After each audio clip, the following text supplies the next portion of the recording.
ಎಲ್ಲ ಏರ್ಪಾಟು ಮಾಡೀವ್ನಿ. ನೀವೇನು ಯೋಚನೆ ಮಾಡಬೇಡಿ. ಹಾಂ, ಎಲ್ಲ ಸರೋಯ್ತದೆ.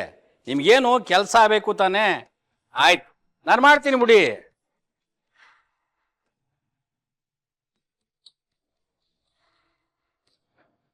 ಚಿಕ್ಕಪ್ಪ, ಇದನ್ನ ತಾತನ ಬಟ್ಟೆ ತಾನೆ. ತಾತನ್ ತೋತ್ರ ಬಟ್ಟೆ ಇತ್ತು ತಾನೆ? ಇತ್ತೋ ಇರ್ನಿಲ್ವೋ ನಂಗೆ ಗೊತ್ತಾಯ್ತಾ ಇಲ್ಲ ಕಳಗಿರಿ. ಮಾವಯ್ಯ ಈ ಥರದ ಬಣ್ಣ ಶರ್ಟ್ ಹಾಕಂತಿತ್ತೋ ಇಲ್ವೋ ಅದು ಗೆಪ್ತಿನೂ ಗೊತ್ತಾಯಿಲ್ಲ. ನಂಗೇನೋ ಇದು ತಾತ ನಂಗೆಯೇ ಅನಿಸ್ತೈತೆ. ತಾತಮ್ಮನ ಹತ್ರ ಇದು ಯಾಕೆ ಬಂತು? ತಾತಮ್ಮ ಸೈತಿರುವಾಗ ಇದು ಹೇಗಿತ್ತು? ಅದೇ ಕಳ್ಳ, ನಂಗೂ ಅರ್ಥ ಆಯ್ತಾ ಇಲ್ಲ. ಚಿಕ್ಕಪ್ಪ, ಏನ್ ಮಾಡೋದು?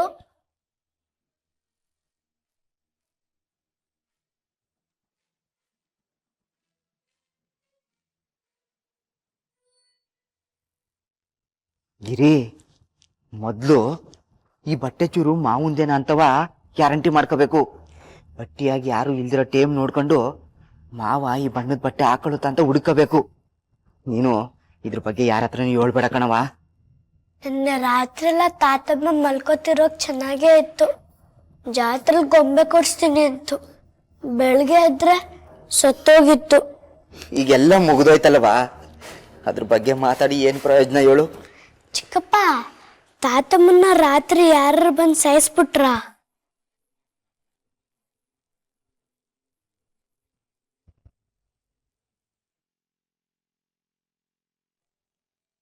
ಅಮ್ಮ, ನೀನು ಓದ್ತಾ ಇದ್ಮೇಲೆ ನಾನು ಹೋಗ್ತಿರೋದು. ಈಗಲೂ ನನಗೂ ಹೋಗಕ್ಕೆ ಇಷ್ಟ ಇಲ್ಲ ಗೊತ್ತಾ? ಚಂದು, ಯಾಕಷ್ಟು ಯೋಚನೆ ಮಾಡ್ತೀಯಾ? ಮನೆ ಭರ್ತಿ ಇರೋ ಜನ ಸಾಲದು ಅಂತ ನನ್ನ ಸೊಸೆ ಬೇರೆ ಬಂದಿದ್ದಾಳೆ ನನ್ನ ನೋಡ್ಕೊಳಕ್ಕೆ. ನೀನ್ ನೆಮ್ಮದಿಯಾಗಿ ಹೋಗ್ಬಿಟ್ ಬಾ. ಸರಿ.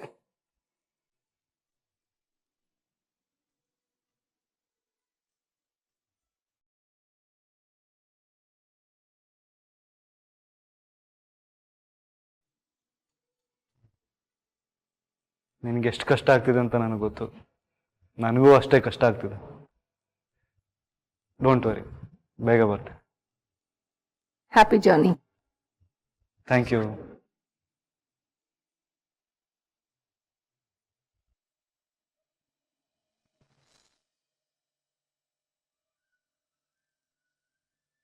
ತಾತ, ಅಜ್ಜಿ, ನಾ ಹೊರಡ್ತೀನಿ. ಅಮ್ಮನ ಹುಷಾರಾಗಿ ನೋಡ್ಕೊಳ್ಳಿ. ನಾವೆಲ್ಲ ಇಲ್ವೇನೋ? ಯಾವ ಯೋಚನೆನೂ ಮಾಡದೆ ನೆಮ್ಮದಿಯಾಗಿ ನಿಶ್ಚಿಂತೆಯಾಗಿ ಹೋಗ್ಬಾ. ಯೋಚನೆ ಮಾಡೋ ಅಗತ್ಯನೇ ಇಲ್ಲಪ್ಪ. ಸರಿ ತಾತ.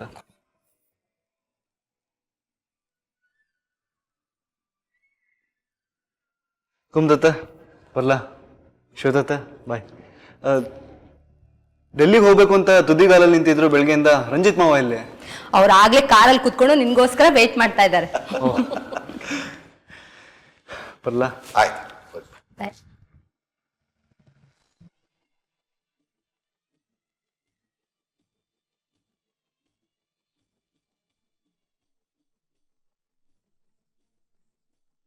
ಪಾಪ ಚಂದು, ಅವನ ಜೀವದ ಜೀವ ಆಗಿರೋ ಅಮ್ಮ ಜೀವ ಬಿಡುವಾಗ ಅವನು ಅವಳ ಪಕ್ಕಾನೇ ಇಲ್ಲ.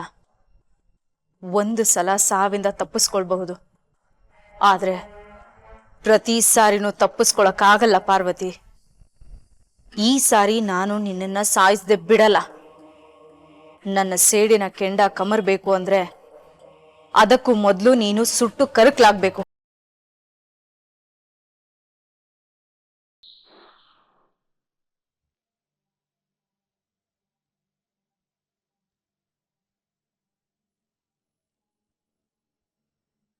ಕಲ್ಪನಾ, ನೀನು ಇಲ್ಲಿ ನಿಂತು ಕಾಯ್ತಿರೋದು ನೋಡಿದ್ರೆ ನನಗೇನೋ ಹೇಳಬೇಕು ಅಂದ್ಕೊಂಡಿದ್ಯಾ ಅನ್ಸುತ್ತೆ.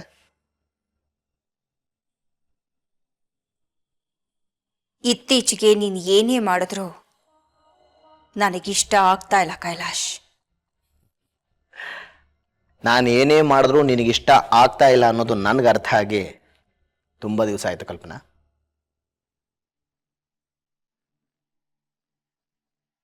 ನನ್ನ ಗೊಂಬೆನ ಅಣ್ಣನ ಮನೆಗೆ ಕಳ್ಸೋದಕ್ಕೆ ನೀನ್ ಯಾಕೆ ತುದಿಗಾಲ ನಿಂತಿದ್ದೆ?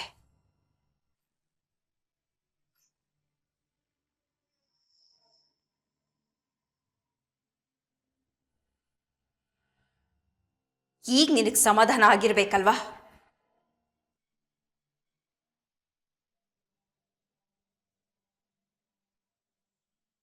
ಆ ಪಾರ್ವತಿ ಸೇವೆ ಮಾಡೋದಕ್ಕೆ ನನ್ನ ಮಗಳನ್ನ ಆ ಮನೆಗೆ ಕಳ್ಸಿದ್ಯಾ?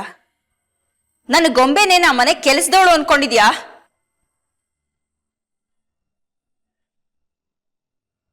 ಯಾವ ತಂದೆನೂ ತನ್ನ ಮಗಳನ್ನ ಕೆಲಸದೋಳು ಅಂತ ಅಂದ್ಕೊಳ್ಳಲ್ಲ. ಅಂತ ಕಲ್ಪನೆಗಳು ಏನಿದ್ರೋ ನಿನ್ನಂತವ್ರಿಗೆ ಬರೋದಷ್ಟೇ. ಪ್ರತಿಯೊಂದರಲ್ಲೂ ತಪ್ಪು ಕಂಡುಹಿಡಿಯೋದು ನಿನ್ನ ಅಭ್ಯಾಸ ಅಲ್ಲ, ಹವ್ಯಾಸ ಆಗೋಗಿದೆ.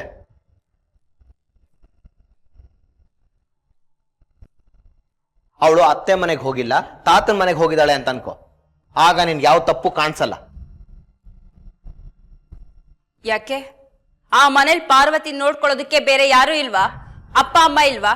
ಶ್ವೇತಾ ಕುಮುದ ಇಲ್ವಾ? ರಾಮು ರಂಜಿತ್ ಬೇಕಾದಷ್ಟು ಜನ ಇದ್ದಾರೆ. ಅವ್ರ ಜೊತೆ ನನ್ನ ಮಗಳೂ ಬೇಕಾ? ಅವಳೇನ್ ದೊಡ್ಡ ಮಹಾರಾಣಿನ? ಕೈಗೊಬ್ಬ ಕಾಲ್ಗೊಬ್ಬ ಆಳ್ಬೇಕಾ? ಅವರನ್ನ ನೋಡ್ಕೊಳ್ಳೋದಕ್ಕೆ ಅವ್ರ ಮನೆಯಲ್ಲಿ ಬೇಕಾದಷ್ಟು ಜನ ಇರಬಹುದು. ಆದರೆ ಚಂದನ್ಗೆ ಅವ್ರ ಮೇಲೆ ವಿಶ್ವಾಸ ಇಲ್ಲ. ಅವನಿಗೆ ವಿಶ್ವಾಸ ಇರೋದು ನಮ್ಮ ಗೊಂಬೆ ಮೇಲೆ. ಅದಕ್ಕೆ ಗೊಂಬೆನ ಆ ಕೆಲಸಕ್ಕೆ ವಹಿಸಿದ್ದು.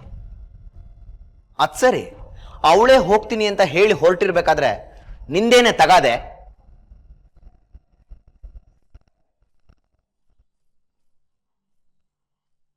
ನಿನಗೇನು ಅರ್ಥ ಆಗಲ್ಲ ಕೈಲಾಶ್. ಮದ್ವೆಗೆ ಮುಂಚೆ ಮಗಳನ್ನ ಯಾರಾದ್ರೂ ಮಾವನ ಮನೆಗೆ ಕಳಿಸ್ತಾರ? ಮದ್ವೆ ಆದ್ಮೇಲೆ ಹೋಗೋದು ಇದ್ದೇ ಇರತ್ತೆ. ಗೊಂಬೆ ಇನ್ನೆಷ್ಟು ದಿನ ನಮ್ಮ ಜೊತೆ ಇರ್ತಾಳೆ? ಇರೋವರ್ಗಾದ್ರೂ ಅಪ್ಪ ಅಮ್ಮನ ಜೊತೆ ನೆಮ್ಮದಿಯಾಗಿರ್ಲಿ ಅಂತ ಯೋಚನೆ ಮಾಡಿದ್ಯಾ? ಅಮ್ಮ ಆಗಿದ್ರೆ ಯೋಚನೆ ಇರ್ತಿತ್ತು. ಅಪ್ಪಂದ್ರಂಗೆ ಎಲ್ಲಿಂದ ಬರ್ಬೇಕು? ಇದನ್ನ ಯಾಕೆ ನೀನು ನನಗೆ ಹೇಳ್ತಾ ಇದ್ಯಾ? ಚಂದನ್ ಹಾಸ್ಪಿಟಲ್ ಹೇಳ್ದಾಗ್ಲೇ ಇಲ್ಲ ಮದುವೆಗೆ ಮುಂಚೆ ಕಳ್ಸಲ್ಲ ಅಂತ ಹೇಳ್ಬೇಕಾಗಿತ್ತು. ಆಗ ಬಾಯಿ ಮುಚ್ಕೊಂಡಿದ್ದು ಈಗ ಬಂದು ಗಂಟ್ಲು ಹರ್ಕೊಂಡ್ರೆ? ನಾನು ಈಗಲೇ ಹೋಗಿ ಗೊಂಬೆನ ಕರ್ಕೊಂಡು ಬರ್ತೀನಿ. ನನಗೇನು ಅಭ್ಯಂತರ ಇಲ್ಲ. ತಗೋ ಫೋನು, ನೀನು ಅಳಿನ ಹತ್ರ ಮಾತಾಡು. ನಾನು ಗೊಂಬೆನ ಕಳ್ಸಲ್ಲ, ನೀನು ಬೇರೆ ವ್ಯವಸ್ಥೆ ಮಾಡ್ಕೋ ಅಂತ. ಇದ್ರೆ ಎಲ್ಲರ ಹತ್ರ ಒಂದೇ ತರ ಇರಬೇಕು. ಒಬ್ಬರ ಹತ್ರ ಒಂಥರ, ಇನ್ನೊಬ್ಬರ ಹತ್ರ ಇನ್ನೊಂದ್ ತರ ಇದ್ರೆ ಅವ್ರನ್ನ ಇಬ್ಬಂದಿಗಳು ಅಂತಾರೆ.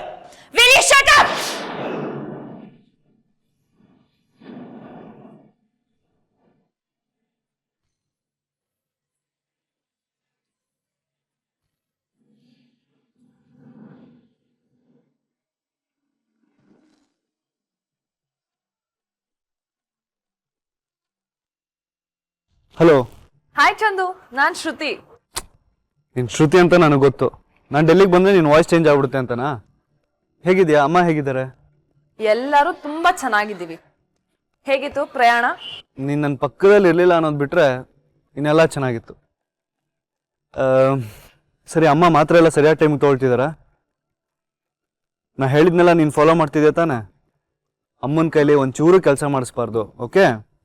ಒಂದು ಹೊತ್ತು ಕೂಡ ಮಾತ್ರೆ ತಗೊಳ್ಳೋದು ಮಿಸ್ ಆಗಬಾರ್ದು. ಚಂದು, ಹೋಗೋಕ್ಕಿಂತ ಮುಂಚೆನೂ ಅದನ್ನೇ ಹೇಳ್ತಿದ್ದೆ. ಇವಾಗ ಒಂದ್ 5 ನಿಮಿಷ ನಿನ್ ಜೊತೆ ಫೋನಲ್ಲಿ ಮಾತಾಡೋಣ ಅಂದ್ರೆ ಅದನ್ನೇ ಹೇಳ್ತಿದ್ಯಲ್ಲ. ನಾನೇ ನಿಮ್ಮಮ್ಮನ ನೆಗ್ಲೆಕ್ಟ್ ಮಾಡ್ತಾ ಇದೀನಾ? ತುಂಬಾ ಚೆನ್ನಾಗಿ ನೋಡ್ಕೋತಾ ಇದೀನಪ್ಪ, ಅದ್ರ ಬಗ್ಗೆ ಡೌಟ್ ಏನ್ ಬೇಡ. ಶ್ರುತಿ, ನಿನಗೆ ಗೊತ್ತಲ್ವಾ ನಂಗೆ ಅಮ್ಮನ ಕಂಡ್ರೆ ಎಷ್ಟಿಷ್ಟ ಅಂತ. ನೀನೇ ಬಂದು ಅಮ್ಮನ್ನ ನೋಡ್ಕೋತೀನಿ ಅನ್ನೋ ತನಕ ನಾನು ಇಲ್ಲಿಗೆ ಬರೋ ಪ್ಲ್ಯಾನ್ಸೇ ಇರಲಿಲ್ಲ. Thank you so much. Oh my god. Shruti, ನನಗೆ ಮೀಟಿಂಗ್ ಟೈಮ್ ಆಗ್ತಿದೆ, ಆಮೇಲೆ ಕಾಲ್ ಮಾಡ್ತೀನಿ ನಿಂಗೆ. Okay, bye. ಏಯ್ ಚಂದು, ಹಲೋ. ಅವನ ಜೊತೆ ಒಂದ್ 5 ನಿಮಿಷ ಫೋನಲ್ಲಿ ಮಾತಾಡೋಣ ಅಂದ್ರೆ ಅವ್ನಿಗೆ ಅದಕ್ಕೂ ಪುರ್ಸೋತಿಲ್ಲ. ಇವನಿಗೆ ಲವ್ ಬೇರೆ ಕೇಳು.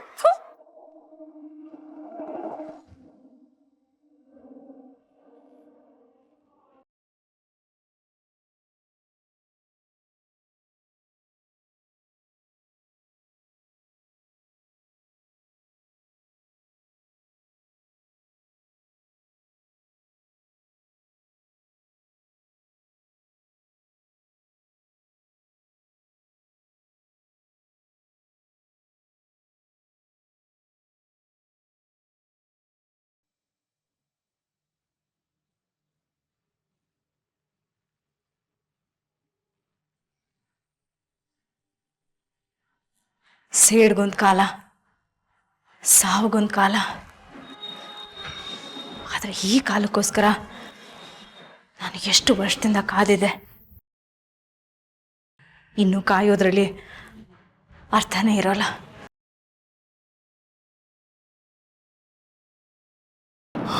ಏ ರಾಮು,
ಅತ್ತೆ,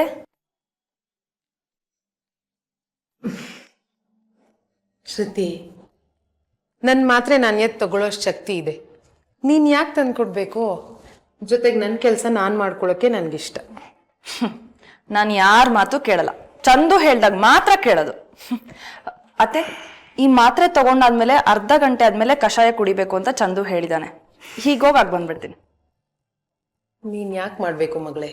ರಾಮು ಇನ್ನೇನು ಬರ್ತಾನೆ, ಅವ್ನು ಮಾಡ್ಕೊಡ್ತಾನೆ. ಜೊತೆಗೆ ನಿಂಗೆ ಅಡುಗೆ ಮನೇಲಿ ಯಾವ್ದು ಎಲ್ಲಿದೆ ಅಂತನೂ ಗೊತ್ತಿಲ್ಲ. ಸುಮ್ಮನೆ ಯಾಕೆ ತೊಂದರೆ ತಗೋತೀಯಾ? ಅತ್ತೆ, ಇದ್ರಲ್ಲಿ ತೊಂದರೆ ಏನ್ ಬಂತು? ನಾನು ಬಂದಿರೋದೇ ಇಲ್ಲಿ ನಿಮ್ಮನ್ನ ನೋಡ್ಕೊಳ್ಳೋದಿಕ್ಕೆ ಅಂತ. ಈಗ ಮಾಡ್ಕೊಂಡು ಬಂದ್ಬಿಡ್ತೀನಿ. ನಿಮ್ಮನ್ನ ಅಮ್ಮ ಅಂತ ಕರೀಲ, ಅತ್ತೆ ಅಂತ ಕರೀಲ? ನಿನಗೆ ಏನು ಇಷ್ಟ ಬರುತ್ತೆ ಅದು ಕರಿ, ನಂಗೆ ಏನು ಅಭ್ಯಂತರನೂ ಇಲ್ಲ. ಓಕೆ ಅತ್ತೆ.